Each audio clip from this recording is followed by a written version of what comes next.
یہ کہانی ہے تقدیر اور تدبیر کی۔ ایک طرف ایک طاقتور بادشاہ کا ظلم اور دوسری طرف ایک معصوم بچے کا مقدر۔ سوال یہ ہے کہ کیا انسان اپنی چالاکی سے قسمت کے لکھے کو مٹا سکتا ہے؟ آئیے اس داستان میں اس کا جواب ڈھونڈتے ہیں۔ سوچیں ذرا، ایک باپ غربت سے اس قدر مجبور ہو جائے کہ اپنی ہی لخت جگر کو ایک اجنبی کے حوالے کر دے، اور اسے یہ بھی نہ معلوم ہو کہ وہ اسے زندگی نہیں بلکہ موت کے منہ میں دھکیل رہا ہے۔ یہیں سے اس کہانی کا وہ دردناک باب شروع ہوتا ہے جس نے سب کچھ بدل کر رکھ دینا تھا۔ تو اصل کشمکش یہی ہے، ایک طرف ایک بادشاہ کی طاقت، اس کا ظلم اور اس کی چالیں، اور دوسری طرف ایک ننھے بچے کا مقدر۔ دیکھتے ہیں کہ اس جنگ میں جیت کس کی ہوتی ہے۔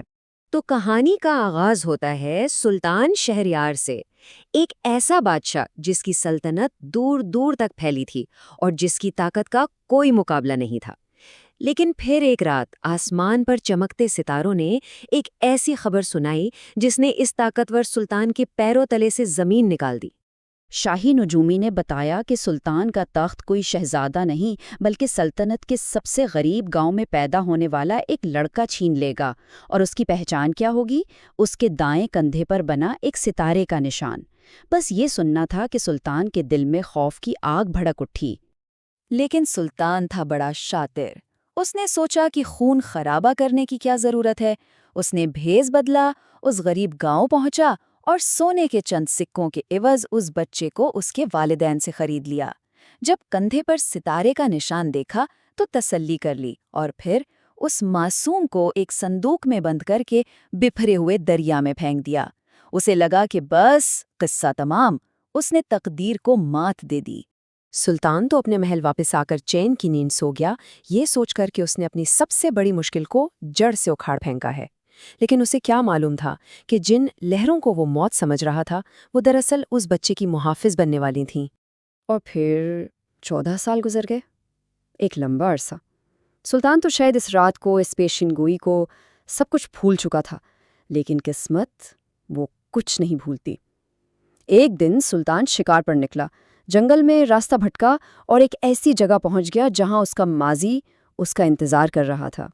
وہاں اسے ایک بہت خوشحال چکی والا ملا۔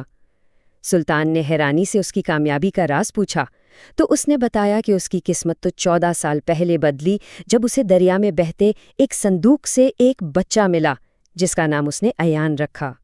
سلطان کے تو جیسے ہوش ہی اڑ گئے، اور جب اس نے ایان کے کندھے پر وہی ستارے کا نشان دیکھا تو یوں سمجھے کہ تقدیر نے اس کے منہ پر ایک زوردار تماچا مارا تھا۔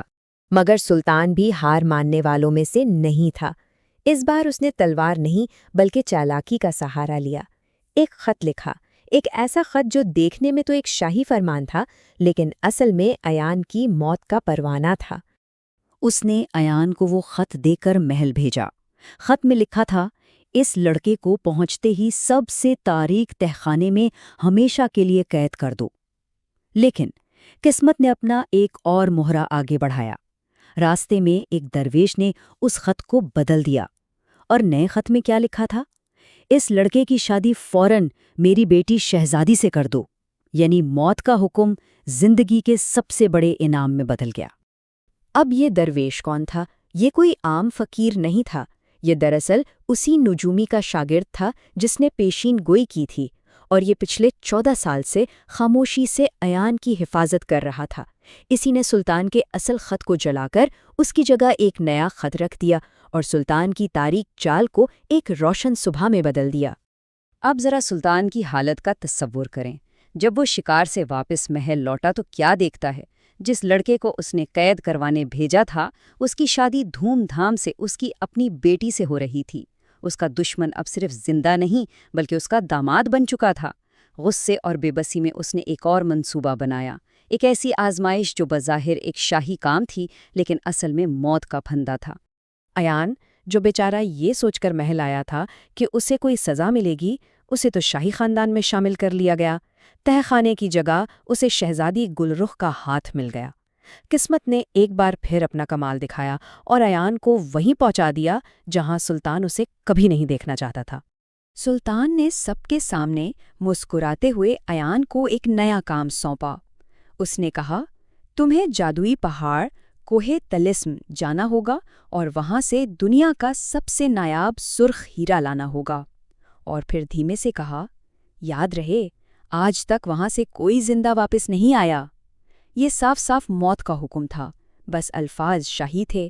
سلطان نے سوچا تھا کہ یہ کام ناممکن ہے، لیکن وہ ایان کی ایک خوبی کو نظر انداز کر گیا تھا۔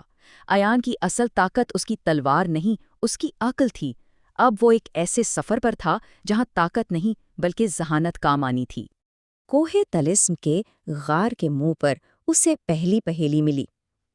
وہ کیا چیز ہے جو دکھائی نہیں دیتی مگر زندگی دیتی ہے؟ ایان فوراً سمجھ گیا۔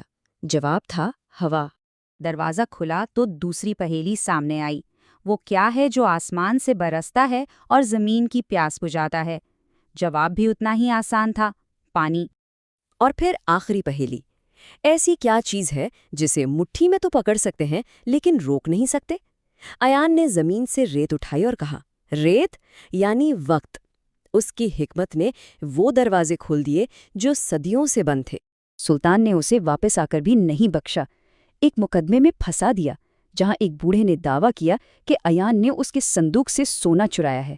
کوئی گواہ نہیں، کوئی ثبوت نہیں۔ ایان نے کمال کی ذہانت دکھائی۔ اس نے صندوق کی لکڑی کو کھرچ کر گرم پانی اور سرکے میں ملایا، اور جب اسے دھوپ میں رکھا گیا تو پانی کی سطح پر سونے کے ننھے ننھے ذرات تیرنے لگے۔ اس نے ثابت کر دیا کہ صندوق واقعی سونے سے بھرا رہتا تھا۔ ایک بار پھر سچائی جیت گئی۔ ایان کی عقل کے سامنے سلطان کی ہر چال ناکام ہوتی جا رہی تھی۔ اب سلطان کا صبر جواب دے گیا، اور اس نے غصے میں آ کر وہ قدم اٹھایا جس نے اس کہانی کو اس کے آخری موڑ پر لا کھڑا کیا۔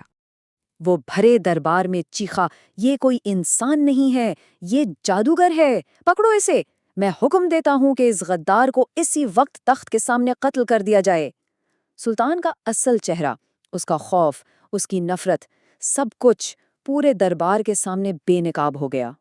اور بس یہی وہ لمحہ تھا جس کا تقدیر کو انتظار تھا۔ ایان نے آگے بڑھ کر اپنے کندھے سے کپڑا ہٹایا اور سب نے وہ ستارے کا نشان دیکھ لیا۔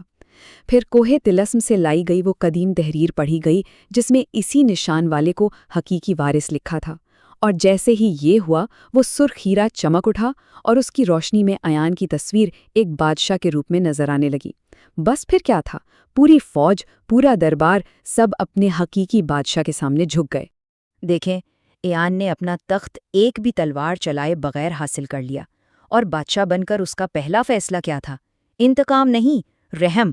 اس نے سلطان کو، جس نے اسے مارنے کی ہر ممکن کوشش کی، سزائے موت دینے کی بجائے جلاوطن کر دیا۔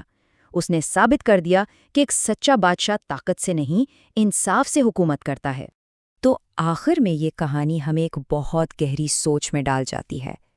کیا کوئی انسان واقعی اپنی قسمت کو بدل سکتا ہے؟ سلطان نے تقدیر سے بھاگنے کی جتنی کوششیں کی، وہ اتنا ہی اپنی تقدیر کے قریب ہوتا گیا۔ تو سوال یہ پیدا ہوتا ہے کہ کیا ہم اپنی منزل خود چنتے ہیں، یا ہر راستہ ہمیں اسی منزل کی طرف لے جاتا ہے جو پہلے سے طے شدہ ہے؟